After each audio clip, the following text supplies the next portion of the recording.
Just a quick little proviso that while we are cheerfully calling all vegans, the opinions and beliefs expressed by them do not always reflect our own. My mummy makes the best egg salad. No, my mummy makes the best egg salad. Actually, kids, my mummy made the best egg salad. But there's a new chef in town with a vegan version that blows all our mummy's recipes out of the bowl. Stay tuned.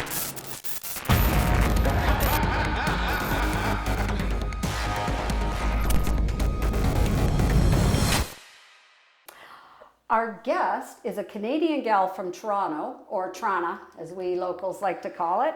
She's the founder of It Doesn't Taste Like Chicken, an online blog, YouTube channel, and repository of drool-worthy recipes. And she's still a newlywed who got to take a break from cooking for the day and have her wedding catered by a creative culinary genius who just happened to be a guest on her very first show, so we love him very much. She's also the author of a new book which has reinvented classic comfort foods with a modern animal-free twist so that the dishes people are missing are only missing animals.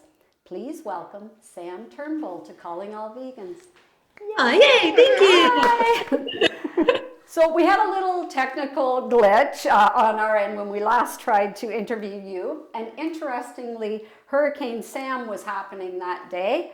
Would you consider yourself a force of nature? No. So from what I understand, you didn't do baby steps from animal eater to plant-based. Can you tell us what was the catalyst for that? Yeah, no, so I was definitely full-on meat eater. I liked my steaks rare and bloody. I liked cheese, all the stinkiest kinds. So definitely not at all a vegan, vegetarian even. I grew up in a household where there was animal heads on the walls. We had flocks of chicken for both eggs and meat. And in my family, there's also hunters and butchers. So you could say I'm like the furthest thing away from vegan. You're the antithesis. That? The antithesis. I know, yeah. I was one of those people who said, never in a million years would I go vegan. That's ridiculous. Where are they going to get their protein? I need meat at every meal. I was that person. But then just one night I watched a documentary. I was having a day where I was kind of feeling not my healthiest, kind of bloaty and kind of gross. It was like right before Christmas. And so I was just like, I want to do something healthy. So I watched a documentary called Vegucated, which I thought was about vegetables. Eating some more veggies, that's good. But it was actually about a story of people going vegan, basically being challenged to go vegan. And through watching that documentary, I learned everything, well, not everything about veganism, but a lot about veganism. And it just completely changed my mindset and opened my mind. And I knew that if I wanted to live my life according to my own values, which is that I actually did believe I cared about animals because I always had a ton of pets. And if I didn't want to hurt animals anymore, if I wanted to be a little bit more environmentally conscious, which has always been important to me, and if I wanted to be a little bit healthier, which was my goal of the night, that I should definitely give veganism a try. And so I'm the kind of person who I can't really just do like baby steps. That's not me. I kind of dive full force in when I do things. And so the next morning I woke up and I cleaned out my kitchen of any animal products I had. And then I went to the grocery store and bought all the vegan food I could find, which it turned out to be a lot. And I was like, okay. I had too much food. I'm sure half of it went bad. But then I began my vegan journey. So that's kind of how it started for me. Oh, that's great. And I love Vegucated. Like Brian Flagel was so funny in that. And what I loved too, like they gave that, they delivered it in such a light way, such heavy subject matter. And like the humor was just like that little spoonful of sugar that helped the uncomfortable truths go down. So exactly. I really don't think I'm someone who would have sat down and watched a documentary about animal cruelty at the time. So the fact that this was so lighthearted, it was a dare from these people off of Craigslist to go vegan, and they weren't vegan. I just felt like I could really relate to it, and I didn't feel like I was being judged so much when I was watching it. And so it really opened up my eyes in a way that worked for me. Well, kudos to the filmmaker, Marissa Miller Wolfson. Yeah, she's amazing. Yeah. I just wanted to say my oldest daughter's a Sam too, so I'm kind of partial to the name, but what's that got to do with anything, right? I just needed to tell you, so I love that name, but so I have loved and been standing up for animals since I was a toddler, and at which time I fell in love with insects. They were my first love. So you were also a kid who loved animals? Yep. I had a ton of animals growing up. Everything from gerbils to rabbits to turtles and fish, many dogs, many cats, and there was chickens and stuff like that on my farm as well. So yeah, I always loved animals growing up and always had a nice connection with them for sure. So they've always been part of my life. So it was nice to finally realize, what I was actually doing, what I was contributing to, and clearing my mind of that and being like, oh, because I think a lot of us, or at least I did, even though I was like, I love meat and I need meat to survive, I always had this guilt where I had to I'm like, no, it's fine though, because they're raised nicely or whatever. But when you realize there's actually no way to nicely kill something that doesn't want to kill. So when you were a child, did you like helping mom and dad in the kitchen, or is that something that came at a later date? Oh, definitely. My parents are huge foodies. I have a bunch of chefs in my family as well.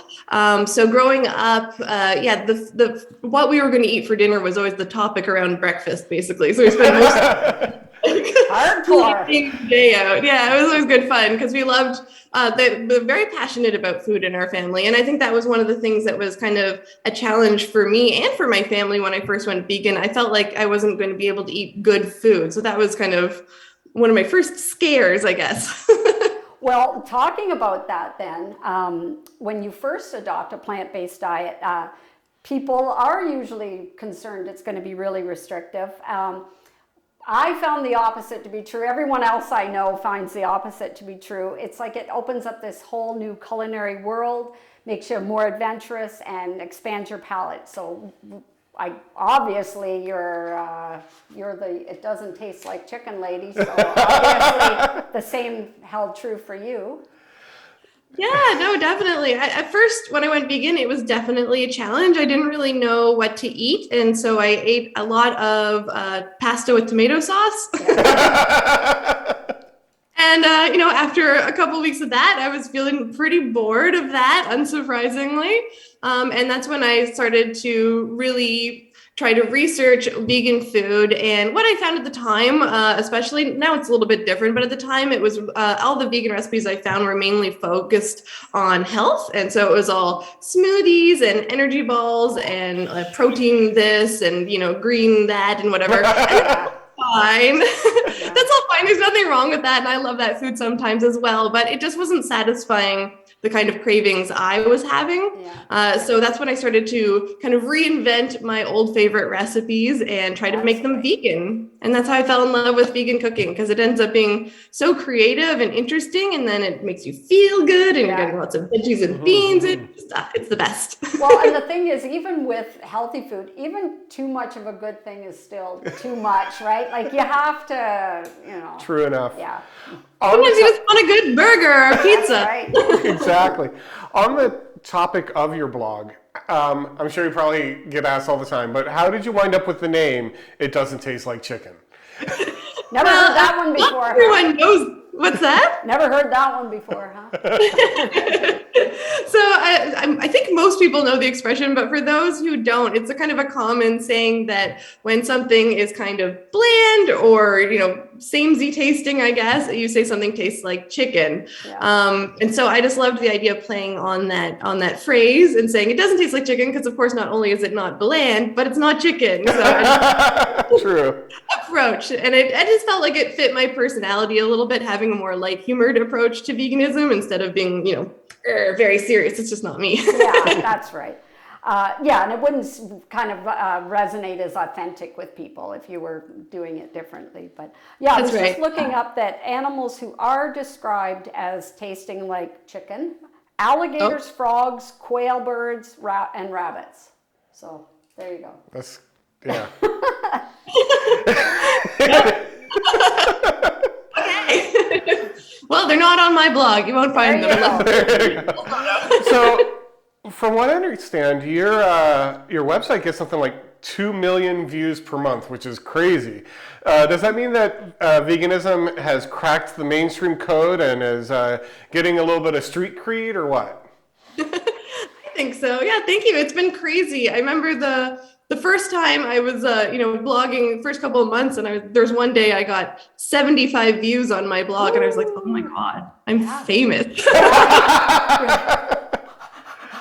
And to think that now it's grown up to that is crazy, but I love it. It means that so many people, whether they're vegan or not, are trying my recipes and discovering them and enjoying more plant-based options. So it's amazing. But yeah, I definitely think veganism has become a lot more mainstream. When I first went vegan, I remember having to explain what the word meant all the time. And now you see people using it in marketing as a benefit. And so just the mindset has really changed around it. And I think we've done amazing leaps and bounds in these last, 10 years or so. Yeah, very encouraging. There's some hope for us. Yeah. Yes, every day there's good news. So in 2017, you released Fuss-Free Vegan, but you've got a new little cookbook out with the cheeky little title, Fast, Easy, Cheap Vegan. First off, was your dad okay with the name of it?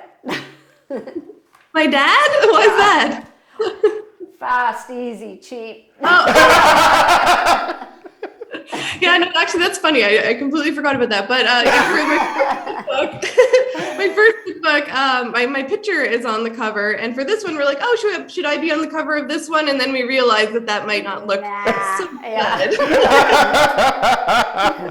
But no, it's about the food. It's not about me. Many do feel that preparing plant-based food is the opposite of your title, time-consuming, difficult, and expensive, which doesn't have as nice a ring to it. So offering delicious, easy-to-make, low-cost, cruelty-free food is a very effective form of vegan advocacy and animal activism. Tell us more about the magic of this book and whether you see it as a form of activism.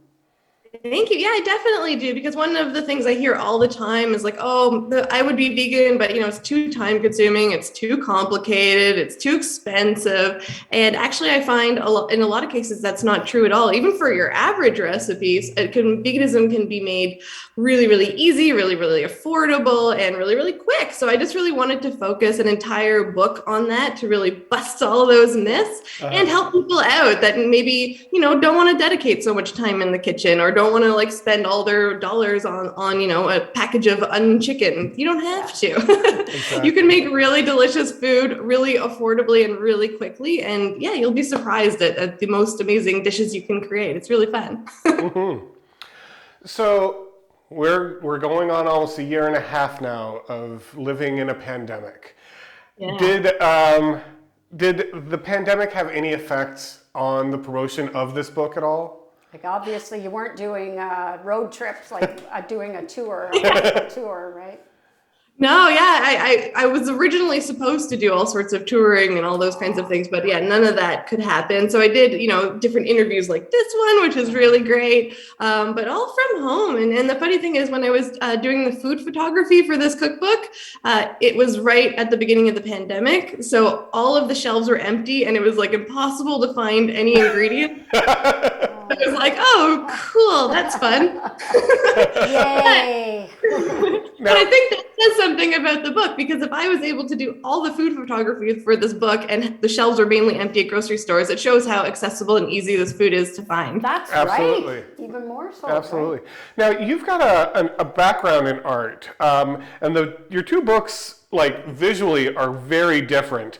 Did you have an involvement in things like the color scheme, layout, and that sort of stuff for both of them?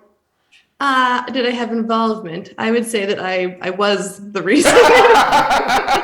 Maybe Yes. I stepped on a few toes. I can be a bit opinionated when it comes to visuals. Actually my master's of fine art. And so I wasn't trained in cooking at all. But so when it did come to the books, I really wanted them to represent me. So for my first cookbook, you'll see it kind of has a sketchy hand-drawn vibe throughout the book. And that's because for that book, I really felt like I wanted it to be almost my own personal notebook to how to be vegan, how to cook vegan. So I really wanted that kind of hand feel vibe. I know in cookbooks that I've had in the past, I like to scribble in the corners. And so I just kind of wanted that kind of vibe. And then for the second one, I wanted it to be fast, easy, cheap. So I really wanted it to be clean and simple. So there's actually no color used in that book except for the food photos themselves. And just like really simple. There's barely any food styling. You won't see a napkin anywhere. There's like drips all over the place and things spilled because I wanted to give that impression of making it quickly. So yeah, it just kind of represents the two themes of the book in that. Excellent. I'm one of those people, I'm that guy who buys cookbooks, but I don't actually use them. But I do expect to be getting a ton of use out of yours. So that says a lot, or at least my husband will. So with its visually stunning photography, it's pretty obvious that amazing photography is crucial for a cookbook. Like that's gotta be, I mean, aside from the recipes, that's gotta be number 2, right? I mean, it is to me. I mean, there are definitely cookbooks that have been very successful without food photos, such as like The Joy of Cooking or Mastering the Art of French Cooking by Julia Childs. Those don't have any photos, at least originally. I'm not sure if they do now. And so you can definitely be successful that way. But personally, I'm always someone who's eaten with my eyes. Not eaten with my eyes, but you know that expression. That'd be weird. Yeah, it's okay. We're weird. But yeah, so whenever I looked at cookbooks, I always made the food of the ones that I could see the photos of. So in both cookbooks, there's a photo for every single recipe in the book, because that was really important to me. And I had to fight with that for the publishers, because of course it costs more money to print more photos. But I'm like, nope, if there isn't a photo of it, I'm not going to make it. So I don't expect anyone else to make it. So photo for every single recipe. It was a must. That's good, because if there wasn't a photo of the food, I likely would not make that recipe. Like Exactly. Just, and what if it's like the best recipe in the book? That'd be so sad. Like, nah.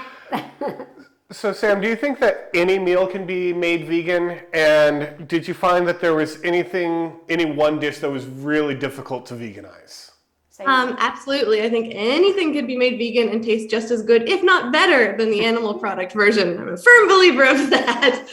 And I love being challenged on that as well. So a lot of my recipes, especially in the cookbooks that you'll find, are very like friendly and easy and not so challenging. But I've also done all sorts of really cool recipes. Like I've made a steak and I've made an egg yolk and all sorts of really cool recipes like that. And that for me is really fun to create, because it's just like mad science. I don't know. You're just making up stuff, and you're trying to also, like, I've been vegan for almost 9 years now. So I'm trying to like remember what an egg yolk tasted like that I haven't tasted for 9 years, and try to recreate that flavor. It's a really fun challenge for me. But apparently I do very well, because I get to test it on my friends and family who aren't vegan, and they're always blown away. Oh, pretty. So making our own food does help us avoid the dreaded milk powder and palm oil that's in everything. Besides love, what is and isn't in your recipes? Oh, well, depends on the recipe entirely, but I'm a big advocate of having a large spice cabinet. A lot of people say that vegan food, it can be bland and boring. And I said, have you ever opened up your spice cabinet? Because the entire thing you know, it's the same approach. If you like just boiled a chicken breast, it would be bland and boring and gross, and everyone would think that was awful. So I don't know why people think that cooking vegetables or tofu or beans should magically be filled with flavor all on their own. If you treat your vegetables, your tofu, your beans, similarly to how you would have cooked meat products, so you marinate it, you do a dry rub, you grill it, you fry it, whatever you want to do, you'll get a lot more interesting flavors and techniques. So yeah, I'm all about build up that spice cabinet. Absolutely. So you mentioned that you have challenges doing things like recalling what an egg yolk tastes like. And you also mentioned that you do get to test out the recipes on your friends and family. But do you have anybody that is the official taste tester for all of your recipes before they go into a book? Absolutely. My new husband. Yeah. He's slim now, but... I should say, it sounds funny when I say new husband. I've had no previous husband. He's going to be a rather portly fellow when we see him next, right? I prefer a well-rounded individual when describing myself. I'm a well-rounded individual. It was pretty amazing, because Adam was inspired to go vegan when he met me, and since then he's lost 60 pounds. Wow. So Wow. which is crazy. And he calls me a feeder because I'm always like, here, eat this. I've never eaten more food, better food in my life, and I've still lost 60 pounds. So it's pretty cool. Great. There you go. Well, speaking of husbands, my Irish one, he doesn't get the whole pumpkin spice phenomenon at this time of year. He's got a wicked sweet tooth, and I'm all about the savory, so there's never any fights about the last cookie with us. But and I did see a pumpkin pie recipe on your blog that looked very good. So any recipe that might change his mind in the pumpkin spice category. Oh, well. I'm a fan of pumpkin spice. I love it. Pumpkin pie was one of my most favorite desserts growing up, and that's actually one of my most popular recipes on my blog to date. And I posted that many, many years ago. It's just a fan favorite. So, oh hell yeah! Probably my pumpkin pie. Yeah, don't try to give someone who eats pumpkin spice a pumpkin spice latte. Probably that's probably ruining their coffee for them. To me, I would love it, but yeah. Yeah, pumpkin pie. I mean, that's the traditional pumpkin spice, right? Just yesterday, we had pumpkins, and I just baked them, but I okay, a little bit of cinnamon, a little bit of ginger, a little bit of nutmeg, some allspice. I love it. See, spices. I'm a buyer. I'm not a maker, but my wicked ways will change from now on. Now, my pumpkin pie recipe, you throw everything in a blender, hit blend, pour it in the pie shell, bake, you're done. It's that easy. You're speaking my language, girl. Yeah. Now, you have also recently launched a weekly vegan meal plan subscription, and it is full of plant-based versions of classics that everyone will enjoy. It also includes lots of extra goodies, all for a very decent price. It does look simple and stress-free. Can you tell us about the recipes and the plan itself? Yeah, thank you. So it's called the Easy Vegan Meal Plan. There's a bit of a theme here. Happening here. And again, I've seen a lot of meal plans out there, and they're great as well, but they're really focused on health. And it's not that my meal plans are not healthy, but I just wanted to kind of give at least for me, a more realistic approach of a weekly plan of meals. And I was getting requests from my fans a lot to do that as well. So we put together this meal plan, and it's been going super well. There's over 450 recipes. A lot of them are exclusive to the meal plan, so they're brand new. We're releasing new recipes every week. And every week I design a meal plan myself that I put out to the world for everyone to have. And it's completely customizable, which is really cool. So if you eat more food, if you only want to make a few dishes, if you hate breakfast, if you want 7 desserts, you can customize it however you like. And from there, then you can print out your shopping list or take it on your phone to the grocery store. And yeah, it's been so much fun. Everyone who's signed up for it just loves it. It's simplified their life. They've saved money and they're eating better. And I think one of the really cool things too is there's also a private Facebook community for that. So people are able to share their recipes and share the dishes that they're making and photos of their food. But so many people are trying things that they wouldn't have tried before without me suggesting them, and they're falling in love, and then they're having these new go-to favorite recipes, which is really cool. So for people who are kind of maybe stuck in a food rut or don't know how to eat vegan or just want to incorporate more plant-based options, it's been really great and really helpful for a lot of people. Yeah, and not that anyone's going to want or need it, but it does come with a 14-day money-back guarantee. Nobody's going to use that. If someone doesn't like it or doesn't suit their needs, that's totally fine. Just shoot us an email and we'll refund you back. But most people love it. If you're considering someone is wanting to go vegan or just eat a bit more plant-based or get their life a little bit more organized, I think it would make a great gift. Even for people like myself, like I'm swamped all the time. I don't have time to, that I think it would simplify my life. Friend Alec. On that topic, who is the meal plan designed for? Do you have a specific target audience for that? Yeah, so for the most case, it's people who just feel like they're stuck in a food rut and just want to organize their life a little bit more. A lot of people in the group have kids that they're trying to feed. So sometimes they're not vegan, but their kids are vegan. Sometimes they're just trying to be a little bit more healthy and eat more plant-based, but not necessarily, completely oil-free and, only green smoothies and things like that. So it's a little bit more approachable, I think. But we also have oil-free options, gluten-free options, soy-free options. And so we've done everything we can to make it as accessible for everyone and to make everyone happy. Awesome. Great.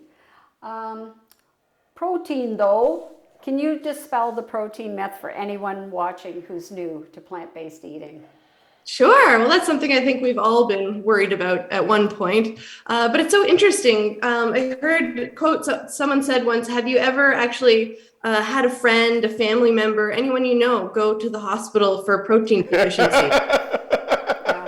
I almost It's not a thing that happens. Yeah. In order to be protein deficient, you have to be starving, Yeah. calorie deficient. And so you're then, of course, deficient in a lot of different nutrients. So as long as you're eating a variety of plant-based foods, you're going to be totally fine. I get my blood tested every single year, and every single year it comes back either perfect or better than perfect. And so my doctor's very happy, and yeah, there's really nothing to worry about. I know, and you always have that one person who, or well, more than one, with, I went plant-based, or I went vegan for 3 days and I almost died, or I was really sick, or, come on. Come on. Now, Yeah, whatever. Now, you just got married a few months ago. Congratulations. Yeah, we spoke about your new only husband. I'm like Elizabeth Taylor. I've had 3 under my belt. So anyway, I wish you better luck than I had. But thank you. and I'm not a jewelry person, but maybe some people would like to see your bling. Oh yeah, so very cool. Oh, very cool. It actually is 2 different rings, but they kind of fit together, if you can see That's that. very cool. Yeah. Yeah, so my husband actually designed it with the designer, and Wow. it's all ethically sourced and really beautiful. Very cool. Oh, that's good to hear. Spoiled. And then talking more about your wedding, Chef Ivan Castro catered events at our old studio, and we had him on our first show, as I said. His food is another level, and he's such a nice guy. And you had him cater your wedding. We're actually, if it's okay by you, we're going to put a little pop-up in the show of the menu itself. It was on your blog, right? But, I was so lucky to have Ivan cater our wedding. Originally, we were planning a very large wedding, in which case we probably couldn't have had such high quality food. But because of the pandemic, we had a micro wedding. There was just 13 of us, including my husband and I. And so we thought, okay, if we're going to make it really small, let's make it as special as we can. So Ivan built us, was it a 6 or 7 course menu? I think it was 6 courses, maybe. It was huge and amazing. And it was just really, really special, and definitely one of the many highlights of the day. Oh, yeah. Absolutely. Oh, I needed to ask you, is Chickpea an only child? Chickpea is, yeah. I think she wouldn't be good at sharing. So I only ask the hardest hitting questions on this show. I don't know if you picked up on that yet. But by being a vegan, you've increased the likelihood of winding up on a deserted island, I don't know, by like 900%. Great, I could use a little rest and relaxation. I'm down. If you had to only choose one meal that you were going to have over and over again on that deserted island, what would that meal be? It is okay for you to choose one of your own recipes. Yeah. For me, it would be my tofu bolognese. It's just my fave. There you go. So satisfying. I'm a pasta person. I just love it. And you said tofu bolognese? That's right, yeah. Oh, sounds good. It kind of, the zoom went out a little bit there. Oh yes, tofu bolognese. It's so good. The recipe's on my blog. It's a fan favorite. The key is that you crumble the tofu and season it, and then spread it on a baking pan and dry it in the oven a little bit. And that makes it kind of get almost crunchy. And then when you stir it into the pasta sauce, the marinara, it kind of absorbs some of that moisture, and it becomes the most amazing, meaty, chewy, delicious texture. And then on noodles, on pasta, you just can't go wrong. You have my attention. Sounds all right. So, at the risk of sounding too punny and corny, do you have anything simmering on the back burner these days as far as projects? Or Yeah, I have a lot. I'm working on a secret project right now, which I'm not allowed to talk about yet. Yeah. But maybe back here we can talk about it again later on. Sounds good. Always secret projects, I swear. I wish I didn't have to keep secrets. I'm very bad at them. So, where can people get a copy of Fast, Easy, Cheap Vegan? We're And talking about the book. and where are people able to sign up for the new meal plan? Great. So yeah, you can buy both of my cookbooks basically at any book retailer. So whoever your favorite is, of course, the bigger ones like Amazon and Indigo and Barnes and Noble. But if you prefer to buy from your local bookseller, they might have it in stock already. And if they don't, they can definitely order it in. So it's good to support them as well. And then, yeah, as far as the meal plan, you just go to easyveganmealplan.com and you can sign up there. And I was just thinking about this. We should give your listeners a little discount if they want. So why don't we use the coupon code calling all vegans and that'll get them 15% off. Oh, that's very generous. Very Thank you. cool. Does it apply I to the love when host? people I just think it'd be a nice little thing. I love when people visit me from other locations. That way I can see who they are too. Very cool, very cool. Well, Thank you. with that, all of the details are right here on the screen so that people can easily find them. Well, thank you so much for taking some time today and being on the show. It's been an absolute pleasure to sit down and speak with you. Thank you so much. This was so much fun. What a great way to spend today. What is today? Wednesday afternoon. That's right. It's so nice out. It's November, which isn't good, which isn't necessarily good because we've done so much to our climate. But anyway, that's another. Sorry for the buzzkill. Anyway, thank you so much. We really appreciate it. Thank you. This has been an absolute joy.